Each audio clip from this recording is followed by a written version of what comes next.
Do we have any sponsors yet?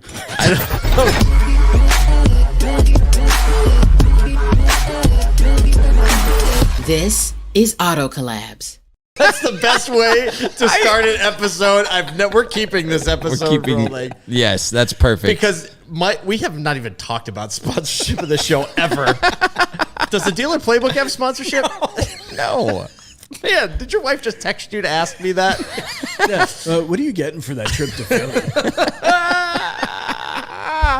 Fantastic. Well, and on that note, well, let's talk about building something from nothing, because that's the first thought that comes to my mind when it pertains to our guest today, Scott Simons, one of the most caring individuals in the auto industry. And I hope listeners and viewers are picking up on a theme here on the people that we're bringing on the show, that they have common character traits. And Scott Simons is no exception to that.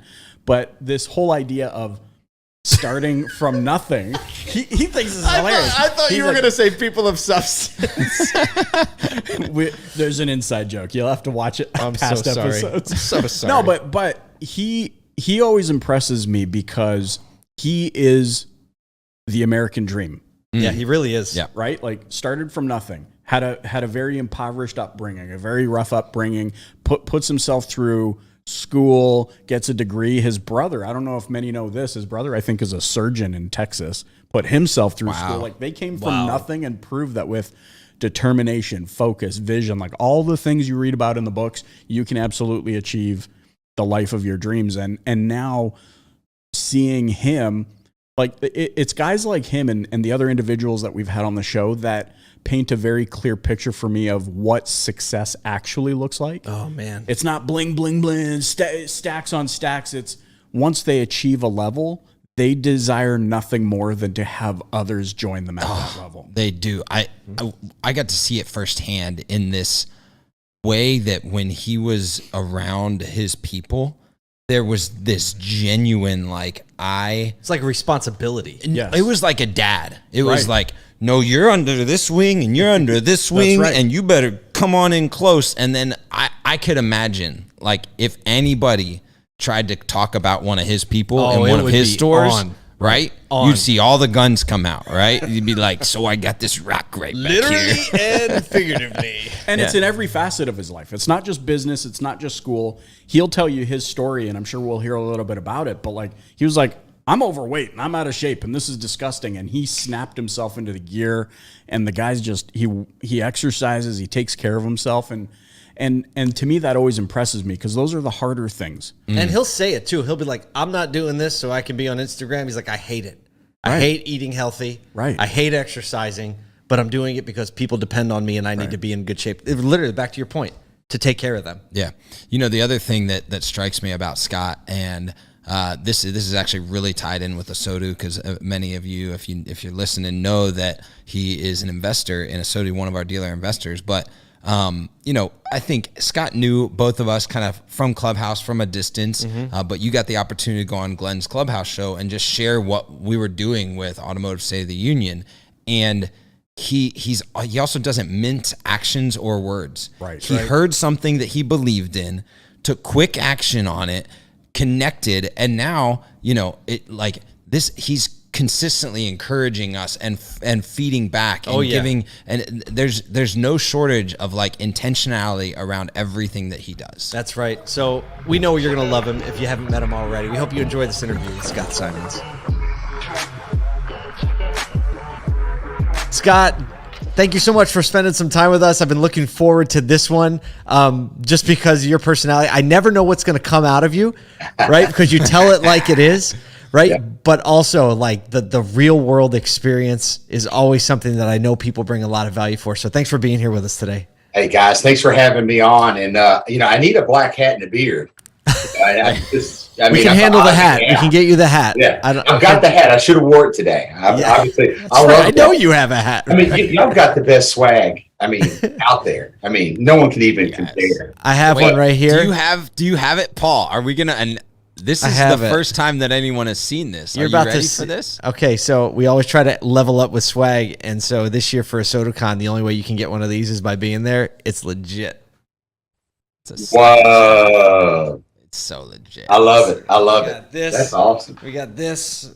It goes you like go. this. Yeah. So you're the first one to see that. That isn't Yeah. within. If you're listening to the audio version of this, you got to go find something on social or YouTube or LinkedIn and go find the way it looks, because it's a real fun thing. So yes. All right, thanks for the Scott. Swag.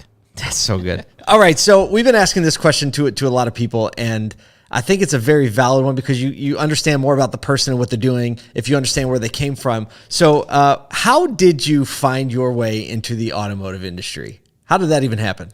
Yeah. So I'm originally from Southern West Virginia, and my parents weren't in the auto industry. My dad was a pupil personnel specialist. He would literally work for the county. And in Southern West Virginia, if you didn't go to school, your parents could go to jail. So he was a truant officer.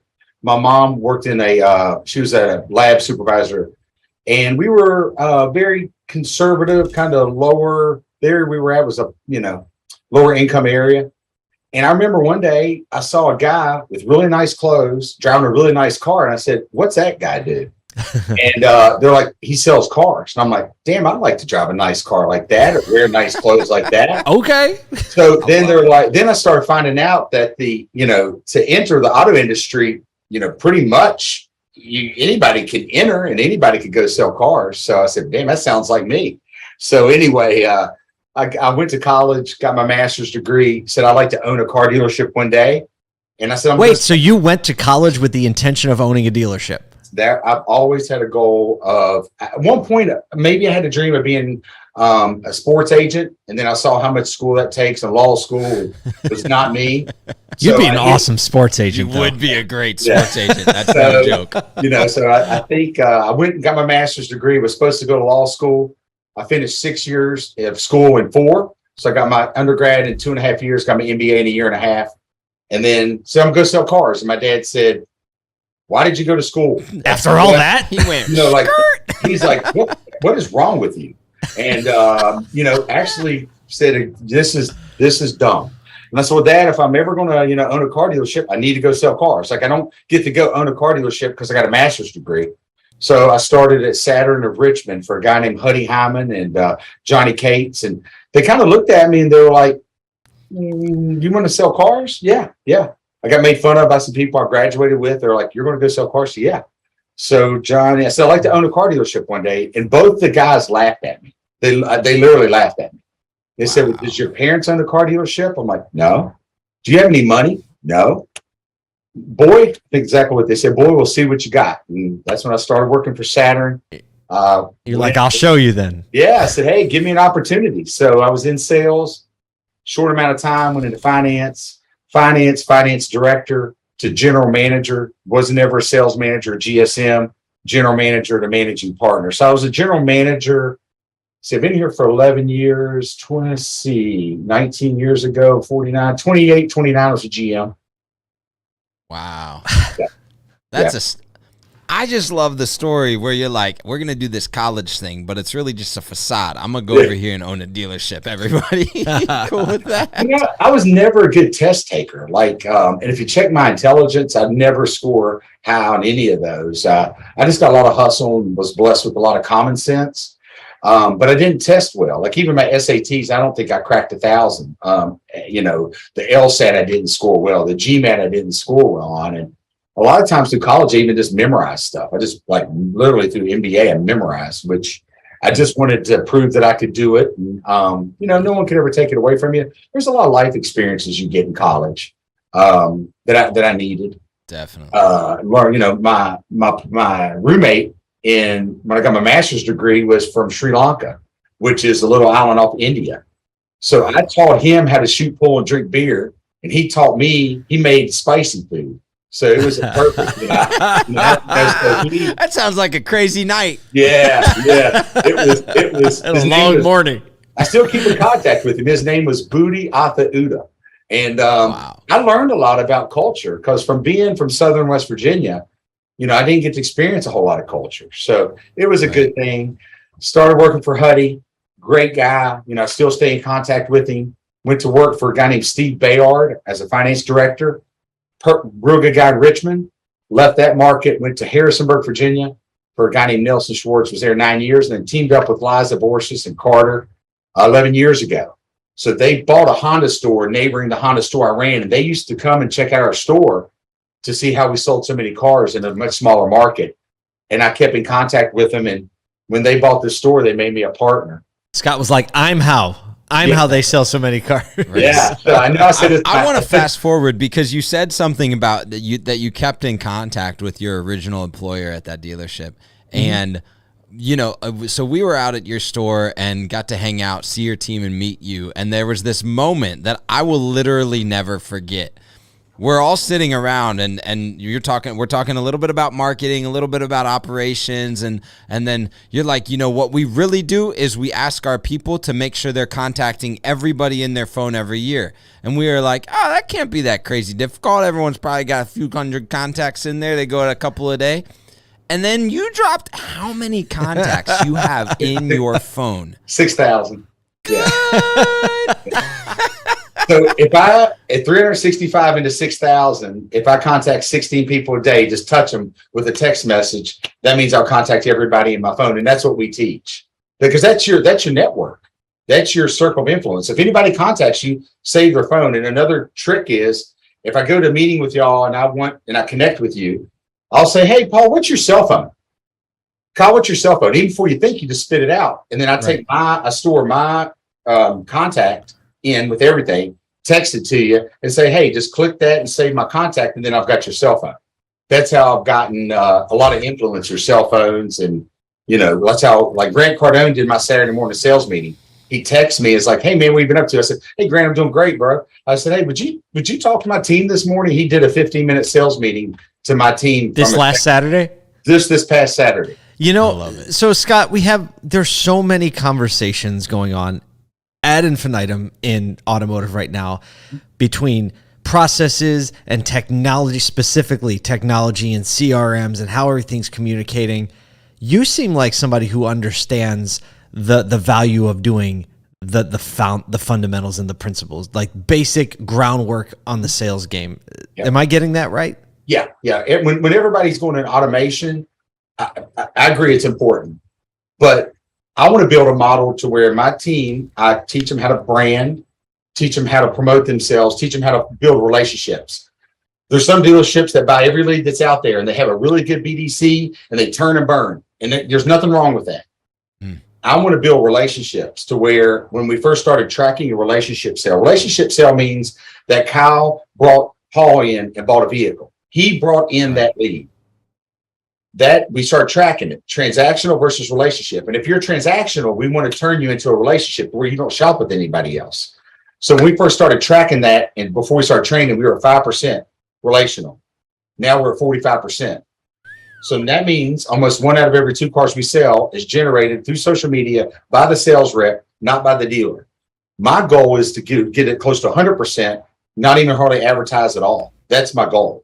Now, that's amazing. Yeah, I mean, it works, but you got to work. Right. And it's a grind. Yeah, you got to put everybody's got to be bought in. Period. From me down for the long term, right? That doesn't happen in 6 months or 12 months, right? That happens over a long time. I have this mentality of I call it brand conversion versus sales conversion.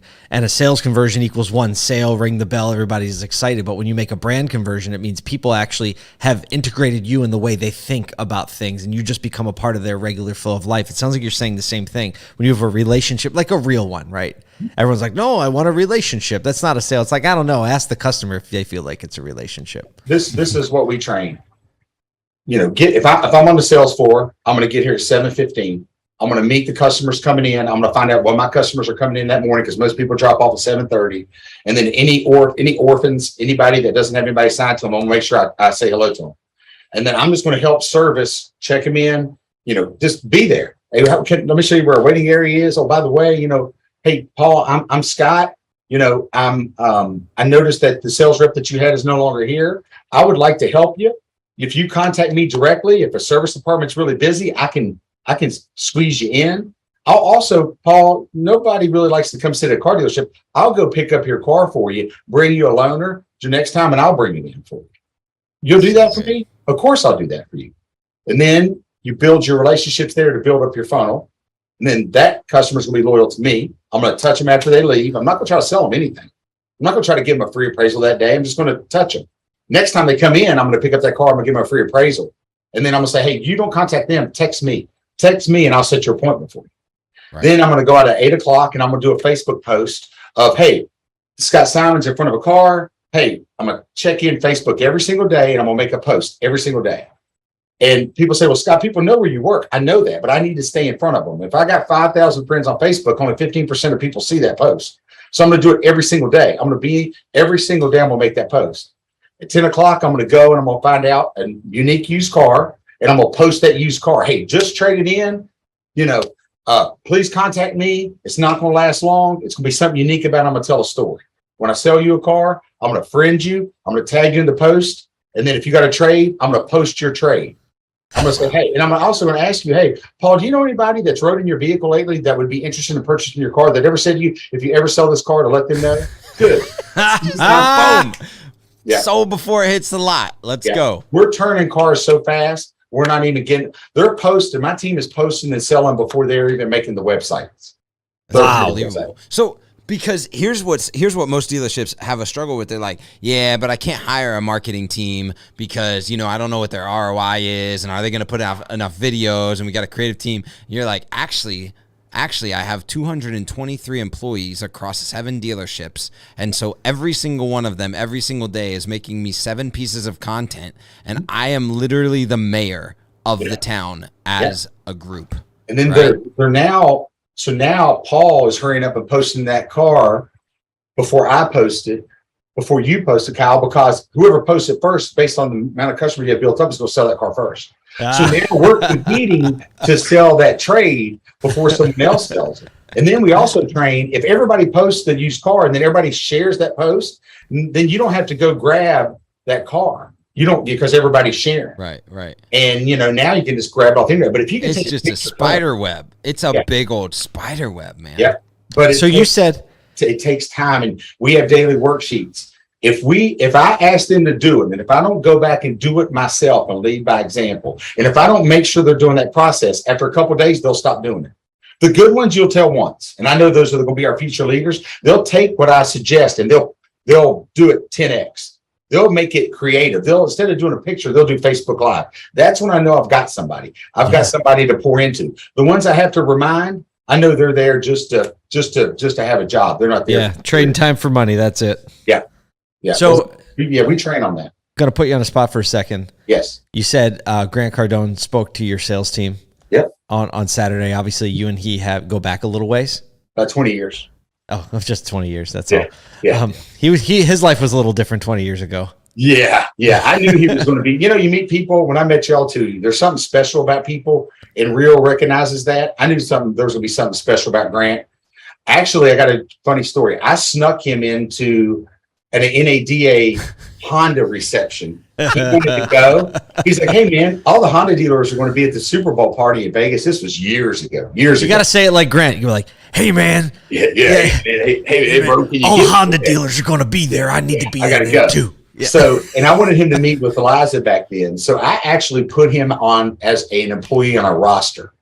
So when I walked in, everybody, and Honda was like, don't ever do that again. I'm like, okay, never do it. Because I got talked to after that, because obviously they knew that he didn't work for me, and I snuck a vendor. He's in a back room in a Vegas casino with a light on him. Yeah, and everybody's like, who brought Grant Cardone? And I'm like, me. Says he works for. Yeah. So I got a little bit of trouble over that one, but it was fun. A lot of people talked about it for a while. That's a great story. So he spoke to your team on Saturday. What do you remember? What he told your team about building relationships, which is perfect. I learned it from him a long time ago. I learned it from Grant about building relationships and branding yourself. I mean, remember back when sales reps started and we didn't even want them to put their cell phone on their business card? Yeah. Don't you dare be bigger than the store. Afraid of that. Dare go and brand yourself. Yeah, I mean, I hear that today too. Especially, we were at your stores and we seen like, hey, people. Who is it? Lucy. Yep, Lucy. So had the banner. It's amazing. Like, there's a whole like pull-up banner in her little office in the Subaru store. Yeah, and I think there is definitely this hesitancy to say like, hey, if I'm going to let my salespeople build their brand, that makes the dealer vulnerable. What's your position? I mean, obviously you encourage your people to do that, but why do you think that that's the winning formula? It's two ways. They're both are successful, right? The ones that build a big and buy every lead that's out there, and they get a ton of leads and have a hammer BDC, and then they have a delivery coordinator that delivers them. I told my team, listen, if you don't brand yourself and if you don't build relationships, you're going to become extinct. You're going to become extinct. So you have to brand yourself, or I'll go to the model where I'll buy every lead. I'll have a rock star BDC, and I'll just hire people, hourly people, to go over the technology. Y'all don't want that. I don't want that. I want to see y'all make really good money. Yeah, you don't build relationship that way. So plus, no one's bigger than our team. Not me, not them. Together, we make Valley, we make CMA what it is.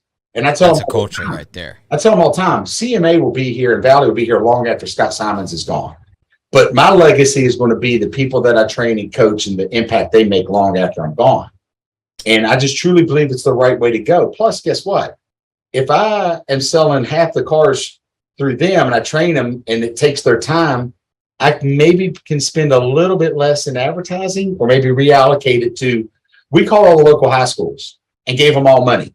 And they were like, what? Like, what do you mean? Normally we have to call you. Yeah, they're like, let you down and get wait a through the minute, what's the gatekeeper. And So we called every high school in our county and said, what program needs money? So we took some of the advertising budget that we saved and donated it to local schools. Wow. And it was the weirdest phone call ever. My sister's like, Laura, my sister, she's like, Scott, they're like, what do you want from them? I'm like, we bought cheerleaders. Cheerleaders needed new outfits, right? So instead of giving them a check, if we do that, we want them to come here. So out in front of the Honda, we built like a pyramid and shot a picture of them with the cheerleaders. Because if you're going to give that check and make an impact, we want them to come by and see our stores. Yeah. We want them to come and see us. And then, a little bit of PR out of that isn't a bad thing. No, because look at those crazy guys up there doing a cheer. So well, it goes around, right? Because the bottom line is the more successful you are, if your mindset is how do I sow into the community, right? The more the community supports you, it's very cyclical and they feed each other. Absolutely. But just giving a check, anybody can just give a check. I mean, absolutely. We want to make a difference, and we want to capture that and tell our story. I mean, we got to admit, on the trust scale there, I think we're climbing, with good dealers, but we're still pretty. I think, attorneys are down there, maybe ambulance chasers. I don't know. Politicians, yeah. Politicians are down there somewhere. It's not the stellar group we'd all want to affiliate with openly. So no doubt there. Yeah, I think a few years ago, I think it was Acura or Lexus that did a study, and a perfect stranger ranked 57 or something on a trust scale, and a dealer, a salesperson was 9. So, hey, you know what? Worse than a perfect stranger. You know what? Our industry did it to ourselves, right? Bad credit, no credit, push, pull, or tow, all the smoke and mirrors, and all the things that we don't do. The pirate sales. We used to make, when we first came here, we kind of dialed it back. We used to make fun of traditional car dealers because we're a retailer, we're a partner. We don't consider ourselves a car dealership. And we made fun of them. So we actually made fun of the pirate sales and the scratchers you never won. And Liza said, Scott, you kind of got to tone that down a little bit. We don't want to make fun of our industry, but I said, I don't know, but it's pretty fun. Like we did it. I know. I laughed really hard at that run. You know what? We did one where, you had the key that would start the car. Yeah. And we gave a skeleton key, like the big old school skeleton key. Yeah. Right. Yeah. Nothing. So they came in like, we think we won the car. And we're like, this won't fit a car. Like this gets like some old things. He's like, hey, Scott, you gotta kind of tone down the rhetoric a little bit. She's getting a lot of phone calls, I'm sure. Oh yeah. She's the eternal diplomat. Real quick, I want to get a little bit personal as we kind of wrap this up, because I know that you have a little bit of a story on a personal level that I think would be impactful, and you talk a lot about, just what you've done. And I know that like you're this guy that on Instagram and Facebook, a lot of your content is around car sales and what you're doing at the dealership. But I see photos every single day or almost every single day of you playing racquetball. Yeah. Yes. And I just met one of your buddies that also plays racquetball with you. I gotta know, like, how did you get into playing racquetball? And it like, was that like part of a transformation, or have you always played racquetball? Where does that come from in Scott Simon's life? Yeah. So when I worked at a gym, I would go work the front desk in high school. And if people they would show up and say their partner wouldn't show up, they would say, "Hey, young man, come play with us." Well, I was on the clock getting paid to play racquetball. And I'm like, Sounds awesome. I'm like, the member asked. And so I got my butt kicked for a lot of years. I just enjoy it. There's a lot of chess. It's kind of, it's a fast paced game. I also through CrossFit hurt my left shoulder. So I'm right-handed. So I can play racquetball and it doesn't affect my left shoulder. But at one point, I'm not that way now. I'm about 190 pounds. But at one point, I was 265 pounds, terrible health. I was winning in business. This is before I came to work at CMA. But I just wasn't a good dude. I just wasn't. I wasn't a good husband. I lost who I was. And I remember it got to a point so bad that I shaved in the dark because I didn't even like what I looked like. Wow. And my wife talked to me. I was on all this blood pressure medication. I almost had a heart attack or stroke. I think they said I had one or the other at the dealership I worked at before. And the reason I lost myself because I was so hell bent on being a car dealer that I was going to do whatever it took to be a dealer, to be a dealer and part of a dealership, that it engulfed my life. And I wasn't a good husband, wasn't a good dad, wasn't a good friend, wasn't a good leader. And it took me almost having a heart attack and dying and shaving in the dark, and my wife looking at me and saying, "Hey, if you don't change and you die, which you're going to, when I want you to think about something. I want you to think about another man, and he's going to be much younger than you, is going to walk your daughter down the aisle when you're dead." And I said, "Oh my God." Ooh. That pissed me off. And after once when you put on a bunch of weight and you have people telling you that you need to make changes, I was such a bad person. I would get off work, I had a 15-minute ride home. I would drink a 40 ounce before I was home. Wow. In 15 minutes, 40 ounce. And my wife was like, what's going on? Like, you been out of bar? And I'm like, no, actually I've been at work.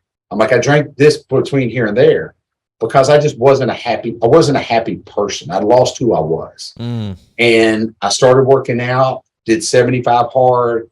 I play racquetball twice a day in the morning and the evening. And if I can't do that, I'll go to the gym, hit the heavy bag. But I work out probably twice on Monday, twice on Tuesday, twice on Wednesday, twice on Thursday, once on Friday, once on Saturday, once on Sunday. Wow. So whatever that works out to be, let's see, 11 times a week. Yeah. But it helps me with I'm an aggressive person, aggressive profile. It helps me. I get up at 4:00 every day. I put a post out there, and if I don't, Joe Rogan does the same thing. He says when he works out, that's when that really helps him be so like dialed in and focused because he has all that energy, he has all that focus, and has all that drive.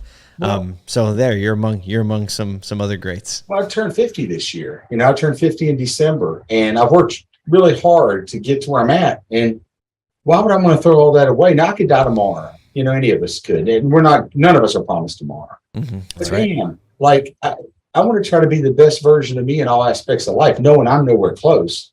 And I mean, when I looked in the mirror and we're shaved in the dark, man, I look like Jabba the Hutt. I'm like, bro, like I got to do something here, And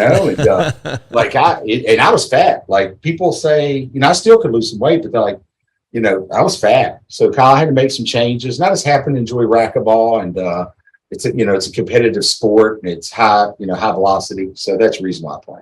I love it. I absolutely love that story. And I think that what I love so much about it is that you figured out how to be even more successful, spending more time taking care of yourself, right? That those actually, it actually sped up your success, and you're able to pass that on to others and pass that on to the work ethic of your people. And like a lot of people might hear this kind of regimen of like get in at 7 and do these things and make sure you post this. And it sounds probably exhausting to a lot of people, but you've set yourself up and probably your team up outside of their workday so that they are ready to go and dialed in and can execute on these things because of how you care for yourself. And you probably pass that on to your people so that they're caring for themselves. Oh, we've got people here, they work together in groups and they hold each other accountable. When I mentor my team, and this comes up in mentorships, about, hey, what's your, one thing, and y'all heard this, and we ask each associate, what's your 3 personal and 3 professional goals, and then we review those with them. And Liza liked it so much she incorporated with CMA. So goal would be, I need to lose weight. Now, how much weight are you going to lose? The goal is, I want to make more money. Okay, how much do you want to make? A goal may be, I want to pay for my kids' college, or I want to buy my first house. Okay, specifically, what how much money house are you going to buy? Do you know what your credit score is? So in those mentorships, we tell them, hey, everybody write down your credit score. The next week, everybody print out free credit report, go print it, bring it in. We're going to give $50 or $100 to whoever's closest. One person was 2 points away. One person was 250 away. So this person looks at his and knew he thought he was a 600. He was a 602, which he used to be a 450. One guy thought he was a 500. He's a 750 because his parents put him as an authorized user on account. Wow. So those are things that we do here. I don't mentor people. That's like real life stuff. Yeah, because we're trying to help them in all aspects of life. But let me ask you, how much loyalty do you think we have? Absolutely. Well, you're right back to relational versus transactional. You're right back to that, right? You're building a relationship and not just an employment transaction, right? It's an employment, but it's relationship. So it's just a consistent thread through everything you do. Yeah. It's automatic to you at this point. Absolutely. Yeah, I've been really fortunate. I've Liza Carter. Liza's been so good to me. She helped me realize a dream, and it's paying it back. It's giving back to others because it's been given to me. And I'm a flawed individual, guys. I'm not perfect by any stretch of imagination, but I'm much better than I was. I know that. So, well, Scott, I'm grateful you're a friend and a partner in this thing that we're doing with ASOTU. I can't wait to hang out with you at ASOTUCon and just hear some of these thoughts and others that you have. And man, I think our industry is well served just to have you in it and amongst it. And I can't wait for more people to hear about what you're doing through the years. So thanks for joining us here on Auto Collabs, and can't wait to see you soon. Hey, grab your tickets to that event. That's going to be a fun event. We're going to get to go to see a great dealer, a very progressive dealership. It's in a great city. It's in a great venue. You're going to have, of course, these 2 awesome gentlemen there, their whole team. You're going to have a bunch of superstars in the auto industry, and somehow they let me in there. And I think I'm going to be speaking a little bit. So I'll be there pouring in. So if you have not got those tickets, I would love to see you there and come up and shake my hand while you're there. So I'm terribly excited about that event. We're going to have a lot of fun. All right, that was our conversation with the man, Scott Simons. The guy never lets down. He's clearly so passionate about everything that he does. And in particular, the thing that stands out to me about him is he does not, from a leadership perspective, does not ask or require his team to do anything that he is not willing to demonstrate, teach, do with them, and then set them free and let them do on their own. And certainly that's a huge takeaway for me. Actually, before, it was either right before or after the interview, he said, I've got this office because he's a managing partner over 5 Valley stores at CMA. He's like, I got this office at the one store, and that's where he did the interview. He's like, I don't really have an office. I just kind of find where I'm at because I'm not really good at sitting down. I just like to be among the people and do things all day. And I can see that in the way he communicates, the way he's a part of his team, even the way he asks. He's around social media. He's pressing into his community. And then you go to his store and you're like, everybody else is that way too. I think I saw like 3 people sitting down when we went there. All the general managers are up there, they're looking around, they're trying to find exactly what's going on. And that's a testament to that type of leadership. And I think, he's not an armchair analyst of how to run his dealerships. He gets in the dirt with his people. It's pretty amazing how he said he wanted to be a car dealer from kind of early on. I don't know what age he was when he started that story. It was probably like in his late teens, I'm guessing, late teens, early 20s when he realized, like, I want to be a car dealer. And it was, it's a funny story, but at the same time, he said he wanted to go to college as well. So he went to college with the intention to become a car dealer and said, I wasn't really good at the education thing. So he basically outworked everybody by memorizing so much, right? You can, if you don't understand the concepts and principles, you can get really far by memorizing, especially in like a formalized education scenario. And I felt like that just carried through in his auto dealer career, where like he just knows he can outwork everybody. And he just knows if he trains his people that it's worth putting in the work and watching the reward on the other side. Like, he does have that critical mass now, that they've gone from that 5% referral sales to 40% referral sales, on their way to 100% referral sales. So he doesn't have to worry about leads ever again. I think what I would encourage people is to go, if you're like, I don't know how that works, literally follow Scott and then follow all of the 25 people in his stores that are all doing the exact same thing on a daily basis, and you can watch it in motion. And so when you think about the thought leaders and the people that are communicating within automotive, look for the practitioners, and Scott Simons is definitely a practitioner. Well, thank you so much for joining us on this episode of Auto Collabs. For Paul J. Daly, Michael Cirillo, and myself, Kyle Mountsier. We'll see you next time.